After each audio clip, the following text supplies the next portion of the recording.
तुमचं monthly income जर 50,000 ते 75,000 असेल तर हा रील शेवटपर्यंत बघा.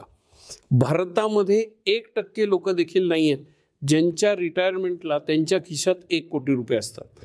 आता मी तुम्हाला एक अशी आयडिया देणार आहे की 15 वर्षात तुमच्या खिशात 1.5 कोटी रुपये येतील. सिंपल लॉजिक आहे. एक 18,000 रुपयाची SIP सुरू करायची आपल्याला आणि ती 10% दरवर्षी वाढवायची. 10% तुम्ही वाढवले की 15 वर्षामध्ये तुमच्याकडे जवळजवळ 1.5 कोटी रुपये आलेले असतील. Just at 12%. म्हणजे तुमचं नशीब 4 चौघांसारखं असेल तरी तुम्ही मस्त मजा मारू शकतात. पण मला हे माहिती आहे की तुमच्यापैकी 1% लोक देखील ही आयडिया वापरणार नाहीत, कारण तुम्हाला EMI वर जास्त प्रेम आहे आणि SIP से तुमको कोई फरक नाही पडता. मी तर श्रीमंत झालोय, तुम्हाला श्रीमंत व्हायचंय की नाही हा निर्णय तुम्हाला घ्यायचा आहे. जर तुम्हाला श्रीमंत व्हायचं असेल तर माझ्या कॉमेंट्समध्ये लिहा I want to be rich आणि माझा एन्क्वायरी फॉर्म भरा बायोमध्ये जाऊन. मी तुम्हाला मदत करीन श्रीमंत होण्यासाठी.